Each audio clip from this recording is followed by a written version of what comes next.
Estamos de volta, caríssimos alunos, para mais um episódio do nosso podcast, o podcast Tópicos do Vestibular. Hoje, o nosso 18º podcast, falando sobre atualidades. O tema de hoje, gente, um tema muito importante, falando aqui sobre os BRICS e o contexto de tensões entre as duas grandes potências mundiais, Estados Unidos e China, com a presença marcante do professor Davi Costa, que é um professor de geografia, professor também de atualidades, de concursos e pré-vestibulares. Tudo bem, Davi?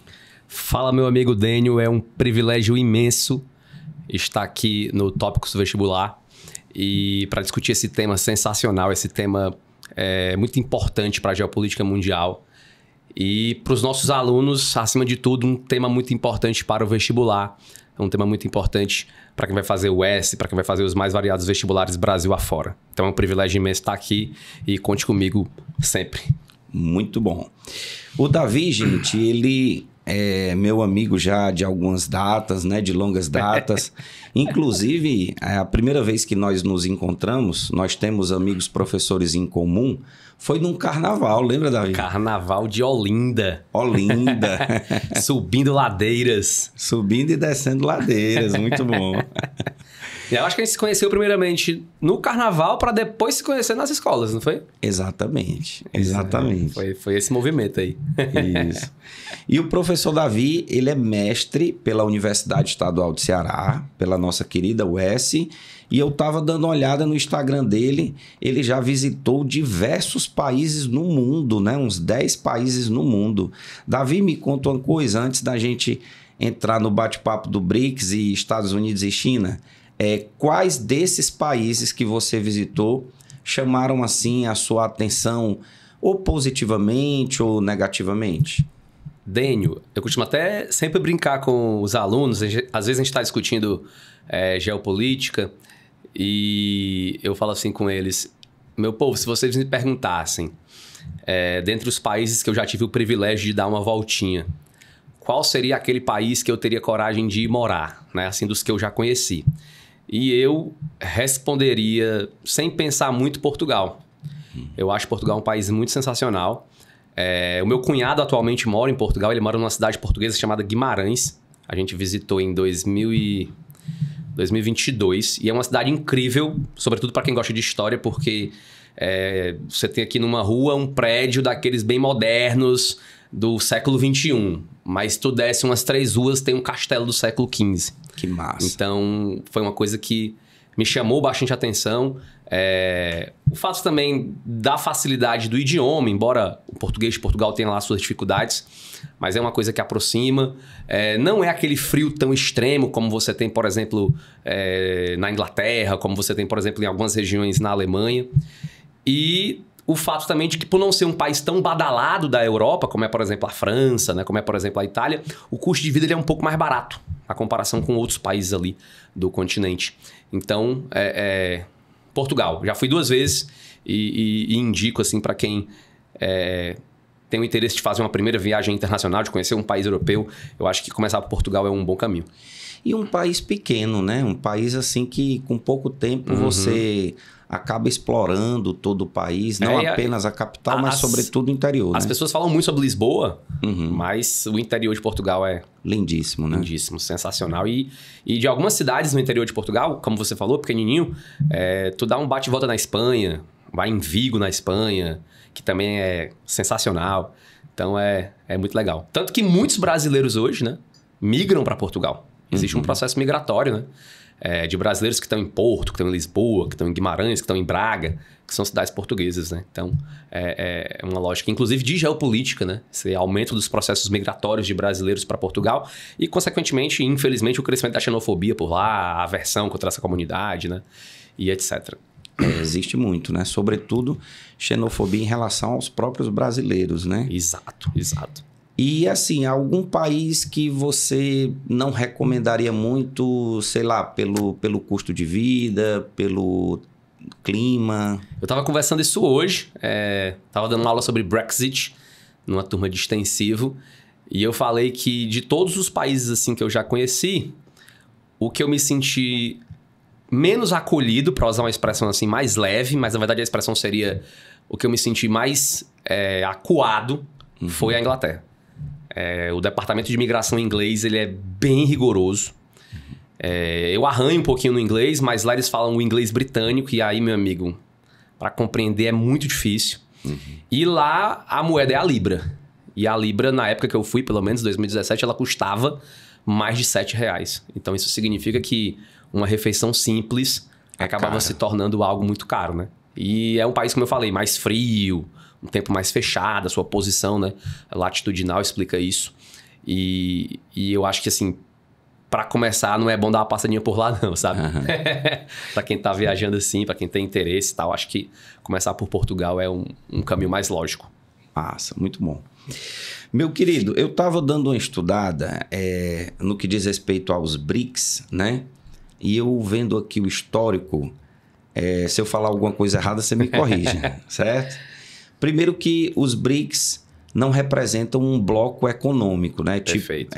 Diferente do Mercosul e da União Europeia. Massa. São países emergentes que têm interesses em comum, inclusive também interesses econômicos, mas sobretudo políticos, culturais, enfim. A ideia surge no início do século XXI, né, em 2001, a partir de um economista-chefe da Goldman Sachs, o John Neal, e começou com o BRIC, né? Não havia África do Sul, depois a África do Sul foi colocada junto com Brasil, Rússia, Índia e China, né? E em 2024, né, o ano passado, novos países foram convidados, né? Como é o caso da Argentina, Arábia Saudita, Emirados Árabes, Irã, Egito e Etiópia. Na tua opinião, Davi, como é que está o BRICS hoje em termos geopolíticos? Ele está bem, ele não está? O que é que precisa melhorar? Bom, vamos lá. A tua contextualização ela foi muito feliz, porque de fato você tocou em pontos importantes do BRICS. Então, para o nosso aluno, o BRICS ele não é um bloco econômico. Os blocos econômicos eles são um fenômeno da globalização, boa parte deles dos anos 90. E para ser um bloco econômico, é necessário que se tenha um tratado constitutivo, uma sede, uma presidência.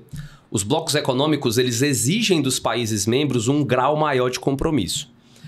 O BRICS, se não é um bloco econômico, é o quê? Você vai dizer que o BRICS ele é uma associação de países. O BRICS ele é um mecanismo internacional. Inclusive, outra coisa que distingue é o fato de que países de um bloco econômico, geralmente eles fazem parte de uma mesma região geográfica. Entenda. O Mercosul são os países da América do Sul. Uma parte dos países da América do Sul. Brasil, Argentina, Paraguai, Uruguai e agora a entrada da Bolívia. Exatamente. A União Europeia são países do continente europeu, né? O BRICS são países que estão em regiões geográficas diferentes. Então você tem o Brasil aqui na América do Sul. Você tem China e Índia que estão ali na Ásia. A Rússia que tem um pé na Europa, um pé na Ásia, né? A África do Sul no continente africano. Então são regiões geográficas diferentes e isso até dificulta uma integração em bloco. Os blocos econômicos também são chamados de mercados regionais, porque geralmente são países de uma mesma região geográfica. O BRICS, ele surgiu em 2001, como você falou. Esse termo foi criado por um economista inglês chamado John Neal. Isso. Ele faz um estudo ali no começo da década, e é engraçado porque ele pegou muita gente de surpresa. Ele faz um estudo no começo da década para nortear os investidores e para dizer, basicamente, quais seriam os melhores países para se investir nos anos 2000. E aí, pegando todo mundo de surpresa, o cara crava. Quem quiser ganhar dinheiro nos anos 2000, invista ou no Brasil, ou na Rússia, ou na Índia, ou na China. E muita gente não entendeu. Por que esse cara não colocou Estados Unidos, Alemanha, França, né? Que são, historicamente, as maiores economias. Basicamente porque a lógica do investimento é você apostar naquilo que tem potencial de crescimento. Você comprar barato para depois vender caro, né? Então, pegando todo mundo de surpresa, ele aposta nesses 4 países, cria a sigla BRIC. E aí vale dizer para o nosso aluno que BRIC é um acrônimo, é uma junção de primeiras letras, que a palavra formada tem uma simbologia por trás. BRIC em inglês significa tijolo, faz referência à construção de uma nova economia mundial. E esse cara acertou demais. A verdade é que ele acertou como ele nunca mais acertará na vida dele, até porque já está aposentado. Inclusive, depois de alguns anos, né, uma década depois, eu vi uma entrevista com o Jim O'Neill, e ele dizia, rapaz, eu imaginei que a China fosse crescer, mas nunca passou pela minha cabeça que a China fosse superar a Alemanha e o Japão e fosse se tornar a segunda maior economia do mundo. Ele fala do Brasil. Eu imaginei que o Brasil fosse crescer, mas nunca passou pela minha cabeça que em 2011, o Brasil superaria o Reino Unido e se transformaria na 6ª maior economia do mundo. Foi a melhor colocação da nossa história, né, em termos de ranking do PIB. E aí esses próprios países, né, eles começam a perceber assim, o termo pegou, as universidades começaram a utilizar, os economistas começaram a utilizar, o termo, de certa forma, se popularizou. E aí os países começaram a pensar, rapaz, de fato, nós temos muitas coisas em comum. Então, que tal a gente começar a se reunir para trocar uma ideia? E aí acontece a primeira reunião do BRICS, lá em 2009, em Ekaterimburgo, na Rússia, a primeira reunião de cúpula do BRICS. Em 2011, o que era BRIC, inicialmente era só BRIC, né? Passa a ser BRICS com a entrada da África do Sul, tá? Então é uma casca de banana. A África do Sul ela não entra na sigla por indicação do Jim O'Neill. Ele não apostou na África do Sul. Mas os países dos BRICS, interessados em aumentar a sua participação no continente africano, escolhem uma das nações mais prósperas da África, que é a África do Sul, e trazem para o jogo. Né? Acho que o nosso aluno sabe que a China está realizando hoje uma espécie de novo imperialismo na África. Os chineses... Só que é diferente do imperialismo europeu, né? Porque o imperialismo europeu era baseado em destruição, exércitos e tropas, né? Subjugar. O imperialismo chinês, ele é também uma relação entre desiguais, é inevitável, mas os chineses mandam as suas empresas multinacionais, né? Os seus investimentos e tudo mais. E aí a China, muito interessada na África, traz a África do Sul para a parada. A África do Sul para o jogo, né? E aí, portanto, passa a ser BRICS. O BRICS se fortalece muito em 2014. Eu estou fazendo essa reconstituição aqui para a gente chegar no período atual, né? E aí você, por favor, pode me interromper. O programa é seu. Tranquilo. Em 2014, os BRICS vivem o seu auge, Dênio. E esse auge é interessante porque ele acontece aqui em Fortaleza. Nós temos em 2014 a 6ª reunião de cúpula do BRICS. E ela acontece, uma parte dela no centro de eventos, aqui em Fortaleza. E por que essa reunião ela foi importantíssima? Isso aqui é fundamental, as questões de prova sempre cobram. Existem 2 grandes organismos internacionais que eles emprestam dinheiro para países. FMI. O FMI, perfeitamente, e o Banco Mundial. Esses 2 organismos eles são sediados nos Estados Unidos. E controlados, é um jogo de cartas marcadas, por europeus e norte-americanos. Só que o que acontece? Os países dos BRICS, nos anos 2000, fortaleceram as suas economias, aumentaram a sua participação no comércio mundial. E eles começaram a querer uma maior participação nesses organismos. Obviamente, os países ricos fizeram o ouvido de mercador. Né? Aqui quem controla somos nós. E aí, em 2014, os países dos BRICS meio que rompem com o FMI, principalmente. Com essa lógica, né? Exatamente. E lançam o seu próprio banco. É assinado um documento, olha só, a Declaração de Fortaleza, na 6ª cúpula do BRICS, 2014. E esse documento criou o NBD, o novo Banco para o Desenvolvimento, o novo Banco do Desenvolvimento, que é um grande organismo financeiro internacional que empresta dinheiro para países. O seu objetivo é financiar economias emergentes para projetos de desenvolvimento sustentável. E o mais interessante é que ele não é sediado em Nova York ou em Washington. É em Xangai. Inclusive, quem preside ele hoje é a Dilma. A Dilma Rousseff. Exatamente. Aliás, ela foi reeleita. Foi reeleita. E de maneira quase que, acho que unânime, se não me fugir a memória, o aval completo. A Rússia abriu mão, né? Porque Perfeito. Da primeira vez ela tinha sido indicada e agora era a vez da Rússia, porque existe um rodízio. Exato. Aí o que é que acontece? Ela foi reeleita, né? Com o aval do Putin, né? Exato. A Dilma foi encaminhada para a presidência do Banco dos BRICS, né? A Dilma não é a presidente do BRICS, ela é a presidente do Banco do BRICS, né? E a sede fica em Xangai, é dinheiro desses países. Eles colocaram inicialmente ali 50 bilhões, depois mais 50 bilhões de dólares nessa brincadeira toda. E, de certa forma, rompe, né, com o FMI, com o Banco Mundial, na perspectiva de que é agora um grande organismo financeiro internacional não controlado por um país rico, mas controlado por nações emergentes.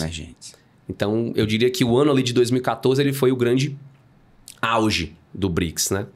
Aí, bem rapidinho, veio o auge, mas logo em seguida veio a queda.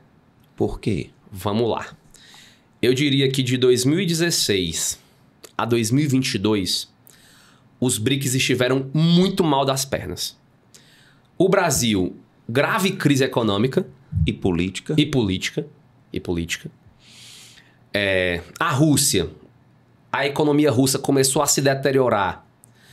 Principalmente, além dos efeitos da crise mundial, mas principalmente porque passou a sofrer uma série de sanções em decorrência da primeira invasão à Ucrânia, lá em 2014.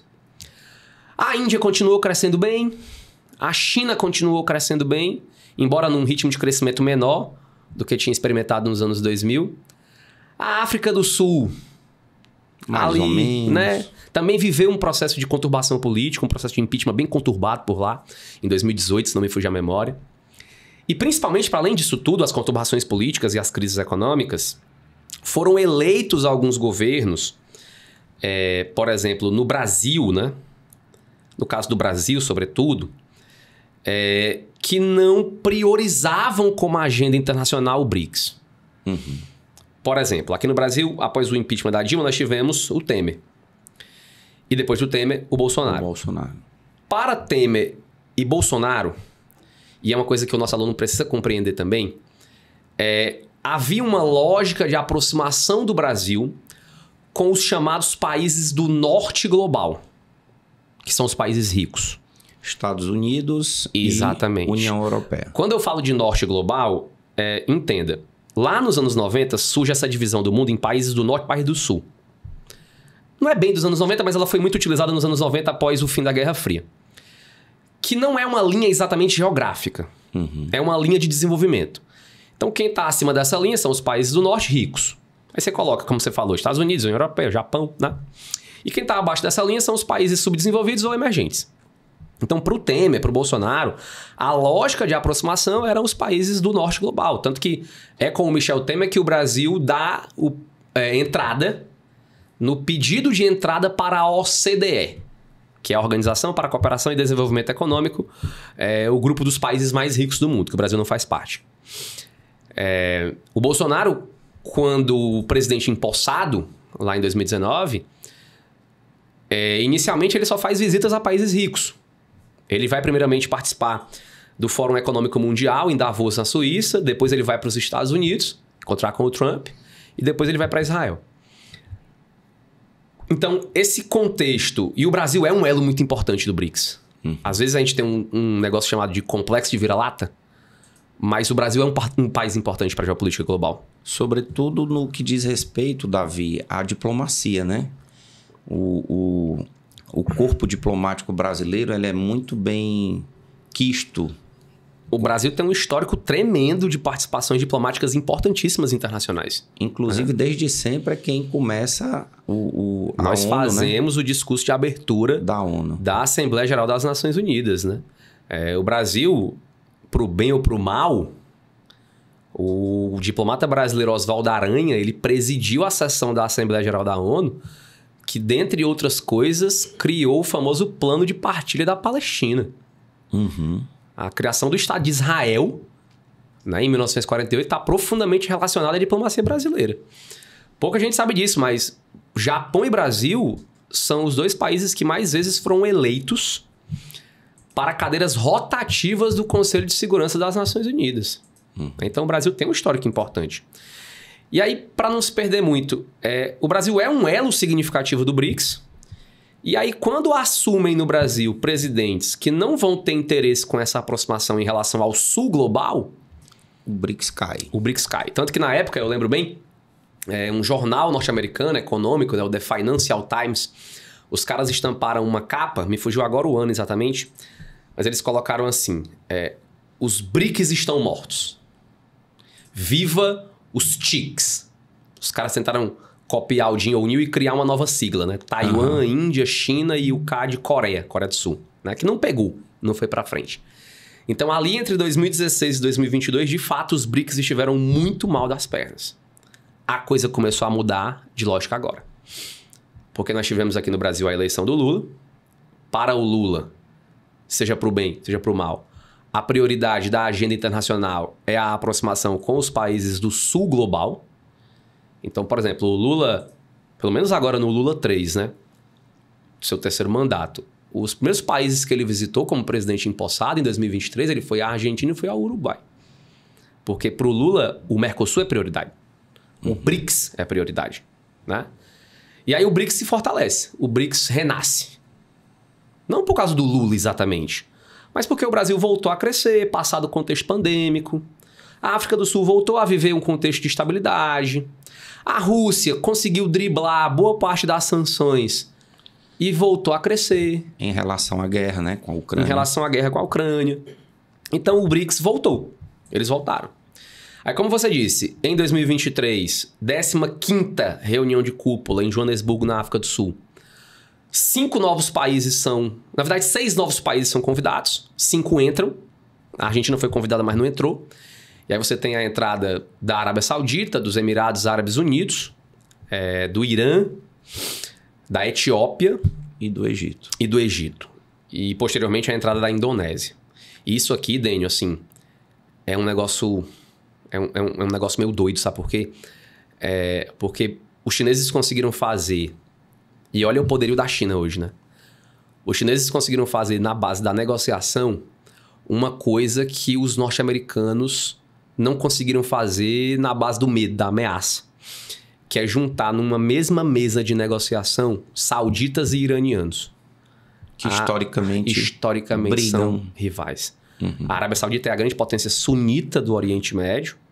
O Irã é a grande potência xiita. A Arábia Saudita é aliada norte-americana. Uma aliada não prioritária, mas é aliada. E o Irã, que é o grande inimigo norte-americano na região. E aí os chineses sentam os dois numa mesa de negociação e trazem esses 2 países para o BRICS, né? E no ano passado, 2024, novos países entram, só que na condição de países associados, de países parceiros, né? Países como a Bolívia, países como outras nações africanas. Me fugiu a memória agora, mas eu lembro já. Enfim, então houve um processo de expansão do BRICS, né? Agora em 2023 e agora em 2024. Lembrando que, e aí é fundamental, agora em 2025, a próxima reunião de cúpula do BRICS será no Rio de Janeiro, Brasil, e o Brasil, inclusive, assume a presidência do organismo por ocasião da elaboração, da organização do evento. Exato. Davi, tivemos a eleição do Donald Trump, né?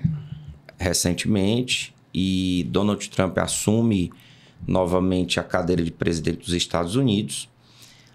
E o que é que você está vendo das ações do Trump?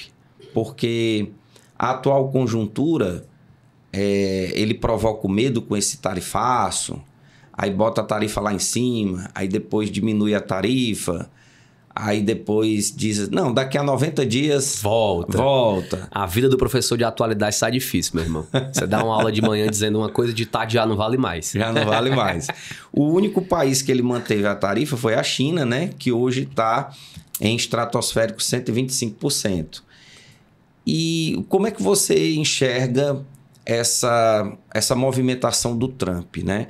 Porque, assim, na minha concepção, eu que não sou economista, eu sou professor de biologia, porém, quando há mais negociações, né, é melhor. Com certeza. Menos negociações, inflação, queda de produtividade, uma série de coisas, né? E a China está fazendo o seu papel, o tarifaço vem de lá, os chineses sapecam de lá para cá também. De lá para cá também. E como é que a China está se comportando, já que ela é um membro do BRICS? Vamos lá. Cara, é o seguinte, isso não vem de agora. O Trump, ele foi eleito a primeira vez em 2016, né?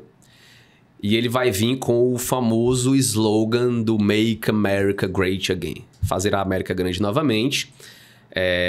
Ele tem grandes dificuldades com geografia, porque na cabeça dele a América são só os Estados Unidos da América. Né? Ele despreza os demais países americanos. E, sobretudo, recentemente agora, Canadá e México. Né? Exatamente. Né? Quer mudar o nome do Golfo do México para Golfo da América, quer tornar o Canadá o Estado 51 dos Estados Unidos, né? Essas coisas aí meio doidas do Trump. Anexar a Groenlândia. Anexar a Groenlândia, que é uma outra coisa que é problemático pra caramba, né? Mas assim, o Trump, ele vai escolher o inimigo, né? Tem um livro, Dênio, que se chama Como as Democracias Morrem. Esse livro é muito bom, são 2 autores, se não me fugir a memória, norte-americanos. E eles vão usar um conceito que eu acho sensacional. Eles dizem que alguns líderes, para conseguirem o apelo popular, eles vão realizar abre aspas, agrupamento em torno da bandeira. O que é isso? Você escolhe um inimigo em comum e você cria uma lógica do nós versus eles. Então, nós somos americanos, nas palavras do Trump, eles são chineses. E o inimigo número 1, que faz com que os norte-americanos se agrupem em torno do nacionalismo, em torno da bandeira, é a China. A China. Antigamente, União Soviética. Era mais fácil a União Soviética. Agora não tem mais, né? A Rússia não mete esse medo nos norte-americanos. E, sendo bem honesto, quem mete o medo de fato hoje é a China, né? A China já é hoje a 2ª maior economia do mundo. E as previsões, inclusive do próprio FMI, não sou eu que estou dizendo, é que para os próximos anos a China supere os Estados Unidos e se torne o maior PIB do planeta. É um caminho meio que inevitável. Isso o quê? Até mais ou menos 2030? Alguns falam 2030, 2033, 2035... Seria mais ou menos nessa lógica aí, né? Claro que tem muita água para passar debaixo da ponte. Muita coisa pode acontecer ainda. Mas as previsões indicam, né, essa mudança. A China já... Vamos para dados concretos, né? Para sair um pouco das previsões. A China já superou os Estados Unidos em volume de exportações. Então é hoje o país que mais exporta do planeta. E eles já superaram os Estados Unidos por muito em capacidade industrial. Então é por isso que você chama a China hoje de a fábrica do mundo. É o dragão asiático, né? É um crescimento assombroso, o crescimento da economia chinesa. Isso dos anos 80 para frente. Quando a China começa a se abrir, né? Os chineses de socialistas, eles só têm o nome. A grande verdade é essa. A China adota, desde o final dos anos 70, começo dos anos 80, o tal do socialismo de mercado. Que, assim, é uma coisa interessante porque, geralmente, muitas coisas funcionam na teoria, mas não funcionam na prática. O socialismo de mercado chinês, ele funciona na prática, mas não faz o menor sentido na teoria. É capitalismo. Porque, assim, é bíblico, né? Não se pode servir a 2 deuses. Ou você é socialista ou você é de mercado. Porque uma economia de mercado, ela é uma economia, por essência, por definição, capitalista. Os chineses chamam de um socialismo com características chinesas. Que na prática, sendo bem honesto com você, o modelo adotado pela China é um capitalismo de Estado. Eles são capitalistas, mas há uma gigantesca, uma profunda intervenção do Estado na economia. Não somente na economia, nos mais variados aspectos da vida pública e privada chinesa. Outra coisa que você tem que mensurar é que a China é hoje, se não o maior, mas pelo menos um dos maiores déficits comerciais da balança norte-americana. No ano passado, o dado que eu tive acesso, a relação comercial Estados Unidos-China ela é deficitária para os norte-americanos em 300 bilhões de dólares. Então isso significa que o que os Estados Unidos vendem para a China é superado pelo que eles compram dos chineses em aproximadamente 300 bilhões de dólares americanos. Tu vai à China, tu quer um negócio mais norte-americano do que um boneco do Mickey, aí tu olha a etiqueta Made in China. Tu pega o boné do Trump, Make America Great Again, Made in China. Né? A principal empresa multinacional norte-americana talvez seja a Apple, e a maior fabricante de iPhones do mundo é a Foxconn, que é uma empresa chinesa sediada na China. Né? Então os chineses dominaram o mercado norte-americano. A verdade é essa. E aí o Trump, lá no seu primeiro mandato, ele começa essa lógica de impor tarifas contra a China. Inicialmente ele arrumava um pretexto. Os chineses são desleais na concorrência internacional, copiam os nossos produtos, desvalorizam propositalmente a sua moeda para vender mais barato, então vai comendo tarifa. Em bom cearenseis, o Trump já começou a impor tarifas lá no seu primeiro mandato, a China começou a retalhar também. Inclusive, Davi, eu estava escutando um certo podcast que fala que os Estados Unidos acabaram esvaziando a arbitragem da OMC, né? Com certeza, perfeito. Justamente para não haver problemas futuros em relação a essas tarifas que ele está impondo agora, né? É porque a OMC, a Organização Mundial do Comércio, ela surge ali em 95, nos anos 90, portanto, e um dos princípios da OMC é o princípio da não discriminação de mercados. Uhum. Então, se eu for elevar tarifas, não é isso que a OMC defende. A OMC defende o livre comércio. Como você falou, quanto menos tarifas, mais comércio você tem e, em teoria, o mundo cresce mais, né? Mas se você tiver que elevar tarifas, você tem que elevar para todo mundo. Não se pode escolher um país para elevar tarifas porque eu tenho problemas geopolíticos com aquele país. Isso é discriminação de mercados. E o Trump, ele rasga a maioria esmagadora dos princípios da OMC. Tem um princípio da OMC que determina que o comércio internacional deve ser previsível. Então, se eu vou começar a adotar uma nova regra para quem quer vender para o meu país, eu tenho que avisar com antecedência para os países se adequarem. Eu dou aí 6 meses, né? O Trump anuncia um negócio hoje para começar a valer meia-noite, para começar a valer amanhã. Então ele fere uma série de princípios da OMC. A OMC ela serve também para mediar controvérsias. Então, quando um país se sente prejudicado por outro em termos comerciais, ele pode recorrer à OMC. E, de fato, os Estados Unidos da América não reconhecem as decisões da OMC, não respeitam os princípios da OMC, e de modo que hoje esse organismo é um organismo completamente esvaziado. Completamente esvaziado, né? E isso vem lá do primeiro mandato do Trump. E agora vem o segundo mandato e, ao que parece, ele está mais... Como é que eu posso dizer? Protecionista do que nunca. Mais danadinho. Tá mais danadinho do que nunca. Tá mais laranja do que nunca o Trump, né? Ele começou impondo 20% de tarifas contra os chineses. Aí, na semana passada, ele impôs mais 34%, ficou 54%. Os chineses retalharam. Ele impôs mais 50%, ficou 104%. A China retalhou de novo, subiu para 125%. E esse tipo de tarifa, Daniel, mais de 100%... É inviável. É uma tarifa que nós chamamos na economia de proibitiva. Uhum. Ela não é uma tarifa que vai diminuir o comércio apenas. Ela é uma tarifa que vai proibir o comércio. Fica inviável para uma empresa chinesa vender a sua mercadoria nos Estados Unidos pagando 100% de tarifa sobre o preço do seu produto.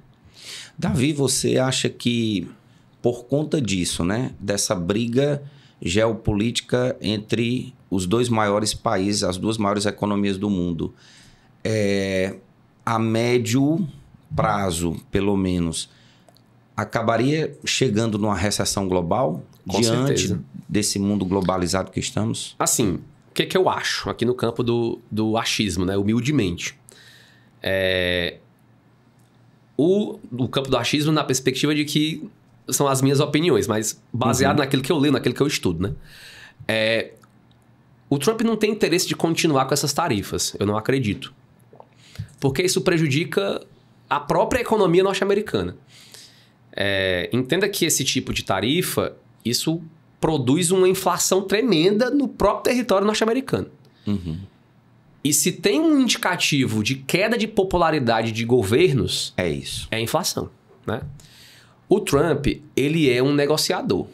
Ele escreveu um livro, Daniel, no século passado, final do século passado, não vou lembrar a data, mas um livro sobre negociação. O Trump fez dinheiro no mercado imobiliário norte-americano. E a negociação dele é a negociação que nós chamamos de a negociação do valentão. A gente usa esse termo na geopolítica, né? Que é o quê? É aquele cara, o valentão, nem sempre ele tá afim de uma briga. Mas ele sempre tá afim de uma zoada. Ele sempre tá afim de uma confusão. Então, de uma ameaça. De uma ameaça. É na base da ameaça. Então, o Trump tá elevando o tom em relação à China. Na verdade, ele começou... Vocês viram na semana passada, né? Ele pegou aquela tábua, né? Com todos os países ali tarifados. Isso causou uma desordem total brutal no mercado global, né? No mundo todo. As bolsas caíram. Exato. E aí ele já voltou atrás, já suspendeu por 90 dias. Talvez tenha visto que o passo foi maior do que as pernas, né? Uhum. E ele quer colocar a China no canto do ringue. Para que mais cedo ou mais tarde os chineses se sintam obrigados a negociar. E aí, quando eu negocio nessas condições, essa talvez seja a visão do Trump, quando eu negocio nessas condições, eu negocio numa posição mais favorável.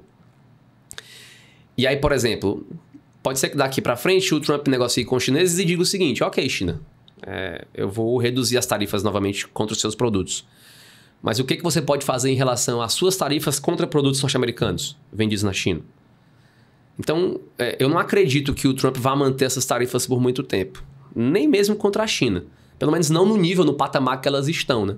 A tendência é que em algum momento esses países negociem. Quanto mais tempo essas tarifas se prolongarem no atual patamar que elas estão, mais de 100%, o risco de recessão global é certo. Porque nós estamos falando das duas maiores economias do mundo, como você citou, que estão se boicotando. Isso é uma guerra comercial. Esses dois países estão engajados em uma guerra comercial. As duas maiores economias do mundo sem vender uma para outra, isso trava o crescimento delas. E aí entenda, a China crescendo menos, o Brasil cresce menos. Porque as nossas economias são profundamente interligadas, né? Então há um risco significativo de recessão global. É claro que sempre há ganhadores e perdedores. Uhum. Sempre. Por exemplo, muitos analistas indicam que para o setor do agronegócio brasileiro é uma janela de oportunidades. As commodities. Exatamente, porque os norte-americanos eles são nossos grandes rivais no mercado, por exemplo, da soja, no mercado, por exemplo, do milho. E os nossos grandes compradores desses produtos são a China e a União Europeia. Se chineses e europeus estão brigados com os norte-americanos por causa das tarifas, vão comprar do Brasil. Vão comprar muito mais do Brasil. Outra possibilidade, outra janela de oportunidade. Dentre os países que o Trump impôs aquelas tarifas malucas, o Brasil foi um dos que recebeu uma tarifa mais branda, 10%. Isso pode favorecer um negócio que nós chamamos de comércio cruzado. Por exemplo, o Trump impôs, por incrível que pareça, mais de 30% de tarifas contra Madagascar. É porque assim, o governo Trump ele criou uma regra. Essas tarifas elas não foram... Ah, tá aqui, pra ti é tanto, pra ti é tanto. Foi criada uma regra. À toa, não. Eles estabeleceram basicamente o seguinte, né? O volume de comércio entre os Estados Unidos e outro país, dividindo pelo déficit comercial que os Estados Unidos, porventura, tenham com esse país. Esse resultado você transforma em porcentagem e divide por 2. E aí é a tarifa aplicada. Então, contra o Brasil ficou 10%, contra Madagascar ficou mais de 30%, eu acho que 34%, se não me fugir a memória. O que os Estados Unidos mais compram de Madagascar? Baunilha. Baunilha. E aí qual é a possibilidade para o Brasil? Essa baunilha sai de Madagascar, é comprada por empresas brasileiras e aqui do Brasil é revendido para os Estados Unidos. Ou seja, o Brasil funcionando como atravessador. Exatamente. Isso é comércio cruzado, no linguajar mais simples, né? Você tem um negócio atravessado ali pelo Brasil.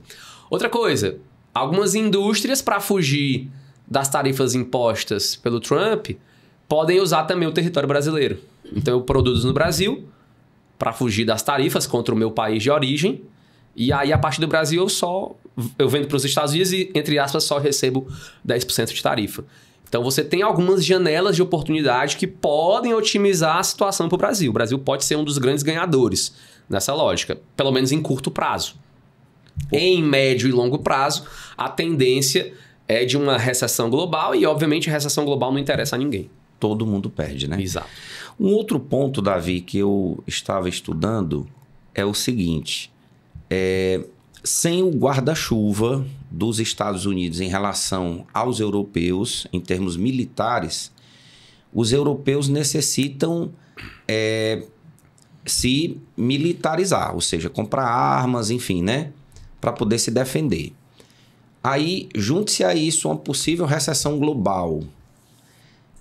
A União Europeia, que está conversando com o Brasil e o Mercosul já há bastante tempo... Sim. Sem chegar a um denominador comum. O que é que está faltando na tua visão para que esses acordos aconteçam, né? Porque existe essa janela também em relação à Europa. E a Europa é um mercado consumidor forte.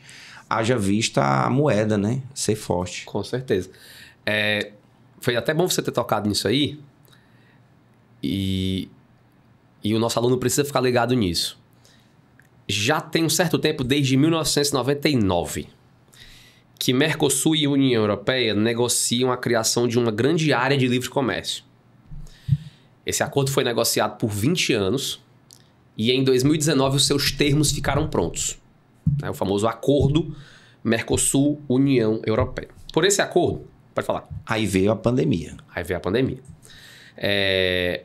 E claro, atrasou tudo, né? Uhum. Mas por esse acordo, uma série de produtos da União Europeia eles vão entrar nos países do Mercosul com tarifas reduzidas, até 90% de tarifas reduzidas. E na mesma medida, a recíproca é verdadeira, uma série de produtos do Mercosul vão entrar na União Europeia também com até 90% de tarifas reduzidas. Davi, isso é bom ou é ruim? Depende. Como eu falei, tudo na vida tem ganhadores e perdedores. Para o setor industrial brasileiro pode ser um problema. Porque, por exemplo, você vai ao mercantil e aí ao invés de comprar um vinho brasileiro, você pode comprar um vinho português mais barato. Porque as tarifas sobre ele foram reduzidas. Isso quando o acordo começar a valer, que não está ainda. E de melhor qualidade, muitas vezes. Muitas vezes de melhor qualidade. Para o agronegócio brasileiro é vantagem. Porque, por exemplo, a soja brasileira vai entrar na Europa ainda mais barata, ainda mais competitiva. Uhum. E aí vai matar a pau lá, né? Então, os termos desse acordo ficaram prontos em 2019. Só que de lá para cá tá um imbróglio danado, porque ele precisa ser aprovado pelos 27 países da União Europeia. Não pode ter nenhum não. Até pode. Eles conseguem derrubar um não, mas é um trâmite altamente complexo. Uhum. O ideal seria uma aprovação por consenso. Consensual. Né? Exatamente. E aí países como a França já deixaram bem claro que não tem interesse em assinar esse acordo, porque basicamente eles têm receio, o setor agropecuário é muito forte na Europa também, e eles têm receio de que os produtos do agronegócio brasileiro entrem mais baratos, mais competitivos na Europa e quebrem os seus próprios produtores. Uhum. Obviamente, os europeus, na sua lógica de ego, eles não vão admitir isso nunca. Então, eles colocam a culpa na questão ambiental. Eles vão dizer, não é justo que o produto do agronegócio brasileiro não pague tarifas para ser vendido na Europa se ele não cumpre as mesmas regras, as mesmas regras ambientais dos produtores europeus. Uhum. Né? E outra coisa que eles vão alegar, que é um absurdo, é uma péssima qualidade, e não é verdade, dos produtos do agronegócio brasileiro. Teve agora recentemente o caso de um político, acho que foi na França, que ele comparou a carne brasileira com lixo. Exatamente, né? Então é uma pegada mesmo assim de... Como é que eu posso dizer? Os caras estão com medo dos produtos do agro brasileiro, né? Só que qual é a grande questão? Os europeus compram muitos produtos do agro, porque é um mercado consumidor muito forte, como você falou, um dos mais fortes do mundo. Tanto em número de consumidores, né? Porque você junta ali 27 países, como em capacidade de compra. O euro tem um poder de compra muito significativo. Então, eles compravam muito dos Estados Unidos. Compram muito dos Estados Unidos. Uhum. Só que nessa lógica de imposições tarifárias, a tendência é que os europeus imponham tarifas contra produtos do agronegócio norte-americano. E aí, isso, de certa forma, os empurra, né, em direção ao acordo Mercosul-União Europeia. Então, pode ser que o acordo seja viabilizado nos próximos anos se essa lógica tarifária continuar.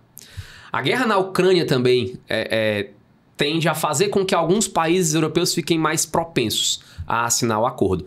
Mas, sendo bem sincero com você, é um acordo muito difícil de ser implementado. Basicamente porque alguns países europeus liderados pela França, que é uma das maiores economias, né, da União Europeia, a segunda maior economia, só perde para a Alemanha, a França barra a assinatura desse acordo, né? Então, inevitavelmente, eu diria que a tendência é que os produtos do agro brasileiro, nessa lógica toda, nesse contexto todo, eles sejam direcionados muito mais para a China. Uhum. Aumentando ainda mais a parceria. Você tem que ter em mente que a China é hoje disparadamente, mas por muito, o maior parceiro comercial do Brasil. É o país que mais compra, é o país que mais vende, né, do mercado brasileiro, o que nos empurra para o BRICS, o que nos empurra para essas relações com a China. Massa, muito massa. Recentemente, por conta de todo esse imbróglio provocado pelo Trump, né, nós tivemos manifestações nos Estados Unidos contra ele e ele também não se ajuda, né? Ele, por conta da queda das bolsas, ele diz assim, tá no momento de comprar ações, né? Porque as ações estão em baixa. Aí até um senador norte-americano quer saber por que ele disse isso, né? Esse tipo de coisa. Enfim. Mas eu vejo como apenas um indivíduo que lê um pouquinho aqui, escuta um pouquinho acolá. Eu vejo também, Davi, que é uma oportunidade, como você falou, já que em toda situação tem aquele que ganha e aquele que perde. Tem aquele que chora e aquele que vende o lenço, né? Então, o Brasil ele precisa, com cautela, que eu acho que a diplomacia brasileira sempre teve, né? E ao longo do tempo, ao longo das décadas, fazer os acordos que são, de fato, benéficos para o país e fazer com que o país deslanche nessa pauta aí da exportação. Infelizmente, o nosso setor secundário, que a indústria não é tão forte, né? O setor primário sim, mas o setor secundário eu creio que... tá se enfraquecendo, inclusive, né? O Brasil com o passar do vive tempo, desde né? os anos 90 um processo que alguns economistas chamam de desindustrialização. Porque é interessante isso, é até triste também, porque já houve um momento, se você voltasse, por exemplo, para os anos 50, em que o nosso PIB industrial ele era maior do que o nosso PIB agropecuário. E aí, dos anos 90 para cá, para muitos autores, isso é uma consequência negativa da globalização. A indústria brasileira, que não consegue competir frente às multinacionais, aquela lógica toda, ela começa a se deteriorar, né? E aí você tem uma desindustrialização, uma diminuição do percentual do PIB industrial, ao passo acompanhado do crescimento do PIB do setor primário, né? Agricultura, pecuária e extrativismo, que alguns chamam de reprimarização. Então, o Brasil vive desde os anos 90 uma desindustrialização acompanhada de uma reprimarização. Mas o Brasil também, eu já escutei falar, ele também tem algumas medidas protecionistas, né? Inclusive, até na OMC, ele já foi, por conta de algumas arbitragens, beneficiado, mas ele também já levou umas lenhadas, né, em relação a isso. É porque, assim, protecionismo, todos os países adotam, né? Todo mundo tem. Uns mais, outros menos, né? É interessante até para o nosso aluno entender, porque, assim, muitas vezes você assiste no jornal, porque o Trump impôs tarifas. Porque isso é um protecionismo tarifário, né? Mas o que exatamente é o protecionismo, né? Existem vários tipos de protecionismo, o próprio nome já está dizendo, o objetivo é proteger a economia nacional, proteger a indústria nacional, proteger as empresas nacionais, os produtos nacionais, né? E o protecionismo mais comum que todos os países adotam é o protecionismo tarifário. Então, quando a mercadoria estrangeira ela chega na nossa alfândega, ela recebe uma tarifa, aí você pode chamar de barreira tarifária, pode chamar de protecionismo tarifário, pode chamar de barreira alfandegária. Ela recebe uma tarifa pelo simples fato de ser importada. E aí essa tarifa vai variar, a depender de acordos bilaterais, acordos que o Brasil, que o país tenha com outro país, a depender de acordos multilaterais, como, por exemplo, a lógica dos blocos econômicos, né? E aí, alguns países, vez ou outra, se sentem prejudicados e o grande fórum de debate era a OMC. Que esvaziou. Inclusive, durante muito tempo, o Brasil é um país tão importante nessa lógica, que durante muito tempo a OMC foi presidida por um economista brasileiro. Entre 2013 e 2020, se não me fugir a memória, o presidente da OMC foi o Roberto Azevedo, né? Então, o Brasil tem um longo histórico de participação na OMC. Verdade seja dita, algumas vezes com processos contra o Brasil em decorrência de protecionismos que alguns países consideraram exacerbados, sobretudo países asiáticos, e outras situações que o Brasil reivindicou e entrou na OMC e conseguiu algum tipo de vantagem ali estabelecida. Vale dizer também, Dênio, que o Brasil ele é considerado um país em desenvolvimento, um país emergente.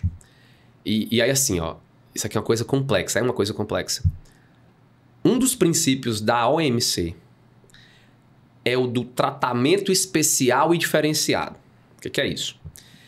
Para tentar levar as economias subdesenvolvidas e em desenvolvimento para o desenvolvimento, esses primeiros aqui, subdesenvolvidos e em desenvolvimento, na hora de fazer comércio com nações desenvolvidas, teoricamente essas nações devem ter vantagens.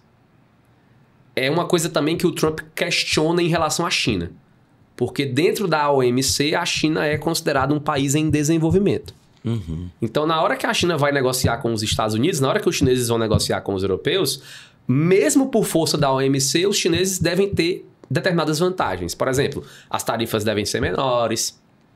Para tentar... Quando a OMC criou isso, né, quando isso foi pensado, isso já no pós-Segunda Guerra Mundial, foi criado um primeiro acordo do comércio internacional em 47, depois isso evoluiu, virou a OMC. O objetivo era, vamos fazer com que os países subdesenvolvidos e em desenvolvimento, eles tenham vantagens no comércio internacional para que eles possam se desenvolver.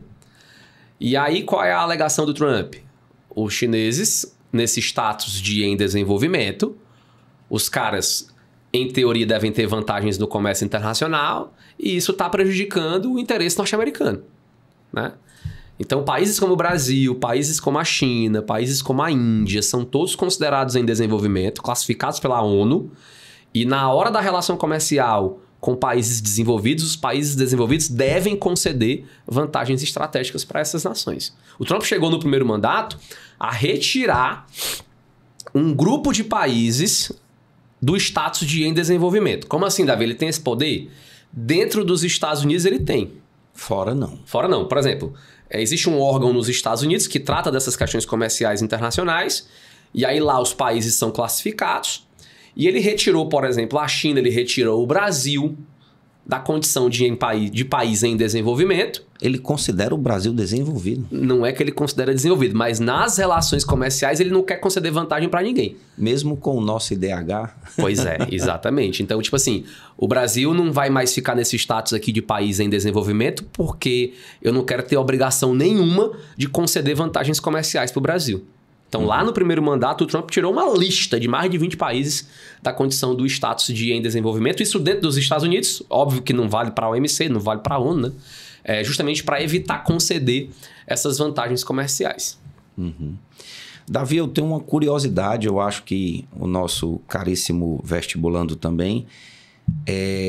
Desses países, fala-se pouco na Índia, né? E a Índia tem também uma superpopulação, assim como a China, né? O que é que falta à Índia a explodir comercialmente como a China, em termos de avançar? Na verdade, Daniel, a tua pergunta é sensacional, porque assim, os prognósticos do FMI é que daqui para 2050, aproximadamente, as duas maiores economias do mundo serão China e Índia.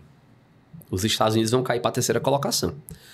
A Índia é um país que nos últimos anos tem crescido também a níveis muito assombrosos. Só que o que eu diria, assim, com pouco tempo para pensar, né? Que o crescimento da Índia, ele é, de certa forma, ofuscado pelo crescimento da China. A China cresce mais do que a Índia, embora que nos últimos anos tenha dado uma equilibrada no nível de crescimento dos dois países, em alguns casos a Índia até crescendo um pouco mais. Só que perceba, a China ela é muito mais visada na geopolítica internacional, primeiramente porque é uma ditadura. A China é hoje a grande inimiga norte-americana, né? E que causa um certo assombro no Ocidente. A Índia não. A Índia é um país que é hoje o país mais populoso do mundo, é um país que é considerado a maior democracia do mundo em número de eleitores, né? É uma democracia um tanto quanto questionável. A Índia sofre muito com ausências de liberdades individuais, de questões de gênero e tudo mais. Mas é uma democracia. É considerada uma democracia, pelo menos no molde liberal, né?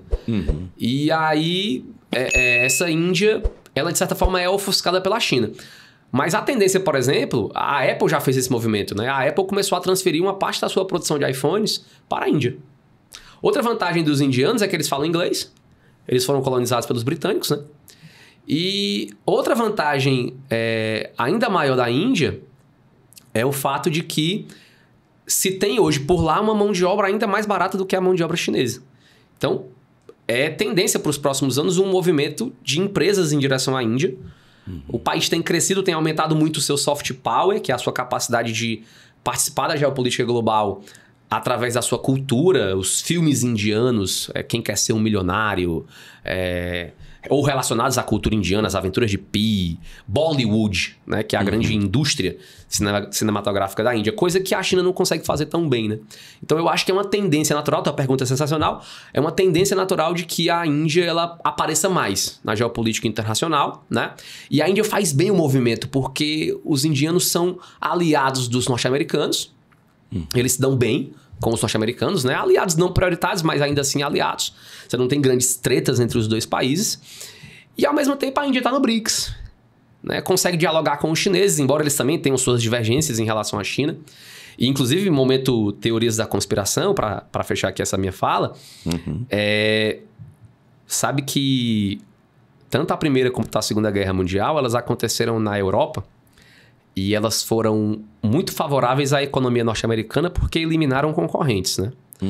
Então, muitos analistas indicam que se os Estados Unidos seguirem a sua tendência histórica, os norte-americanos eles incentivem para os próximos anos, seja uma tendência que eles incentivem para os próximos anos uma rivalidade entre a Índia e a China. Esses dois países têm algumas divergências territoriais, algumas tensões, né?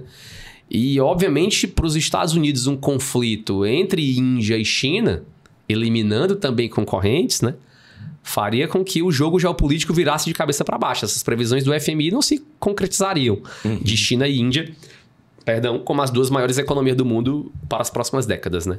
Então, e os Estados Unidos ficariam no topo. Exatamente, fazendo o que eles fizeram de melhor durante a Primeira e a Segunda Guerra Mundial, vendendo arma para todo mundo, né? Ponto para a indústria bélica norte-americana. E aí, quando a guerra estiver mais ou menos encaminhada, eles escolhem um lado. E Mianmar no meio desse fogo cruzado. E essa confusão toda aí de países ali vizinhos, né? A geopolítica global ela é muito complexa, né? Porque você pergunta, pô, Davi, mas a Índia e a China estão juntos no BRICS. Mas entenda, apesar de estarem juntos no BRICS, né?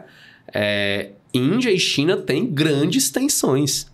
Envolvendo disputas territoriais, envolvendo uma espécie de guerra fria específica ali dos dois na região asiática, porque são as duas grandes potências, né?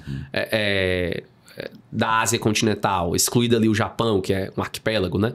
Então, pode ser que os Estados Unidos estejam aí incentivando essa rivalidade entre esses dois países e essa rivalidade no futuro, quem sabe, né?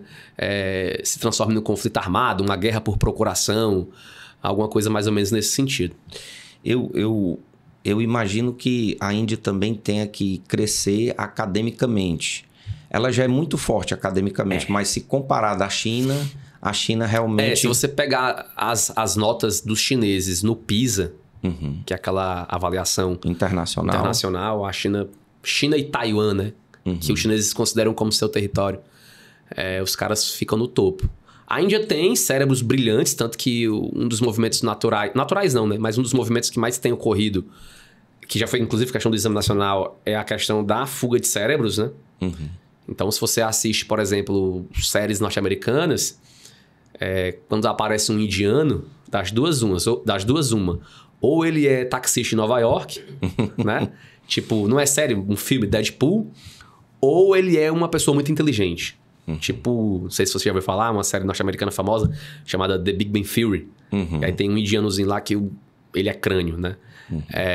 E hoje, muitas empresas multinacionais norte-americanas, elas têm como CEOs indianos, né? Massa. Então, é uma questão de fuga de cérebros mesmo. Massa. Queridos, estamos aqui no final do nosso podcast, um papo agradabilíssimo com esse professor experiente. Já há quantos anos, Davi, de magistério? Uns 10 anos aí. 10 anos. Hoje leciona em quais escolas? Cara, hoje eu tô no Lourenço Filho, né, junto com você. Inclusive, vou dar um abraço pra galera de lá. Tô no Farias Brito e no Santa Cecília. São 3 escolas que eu trabalho hoje. Show. E dê o seu recado final para o nosso caríssimo vestibulando, dizendo que esse 18º podcast, já estamos perto de completar 1 ano, né, Isaac? Estamos perto de completar aniversário, com a presença ilustre aqui do Davi. E curtam, compartilhem, né? Ativem o sininho de notificação para novos episódios. Dê a sua mensagem final, Davi, em relação ao caríssimo vestibulando, nesse contexto que a gente debateu hoje aqui. Show de bola. Galera, estudem os BRICS, estudem sobre essa reunião que haverá agora em 2025 do BRICS. O Brasil sediando o evento. É muita coisa para a gente discutir, né, Dênio? Dava para falar aqui por muitas horas, muitas e muitas horas. Inclusive, a questão da possibilidade da criação de uma moeda do BRICS, eu acho que isso tudo é relevante para que vocês deem uma olhadinha. Em especial, aqueles alunos e alunas que vão fazer o vestibular da UES, né? Que geralmente cobra temas mais de atualidades, mais próximos, né, do que está acontecendo. Foi um privilégio imenso estar aqui, meu amigo Dênio. Inclusive, queria ter vindo antes, né? Infelizmente, as correrias do dia a dia não permitiram. E eu estou aqui à disposição, inclusive, para novos episódios. Conte comigo. Foi muito agradável. Você é um apresentador sensacional. Eu já participei de outros podcasts que não são tão bem conduzidos. Então, fica aí obrigado. o parabéns, né? Eu estudei. Ele fez a cartilha, fez o dever de casa, deu uma estudada. E é isso. Tamo junto, cara. Muito obrigado. Muito bom. Esse foi o nosso 18º podcast com a presença do professor Davi Costa. Eu me chamo Dênio Marques. Até a próxima. Tchau, tchau.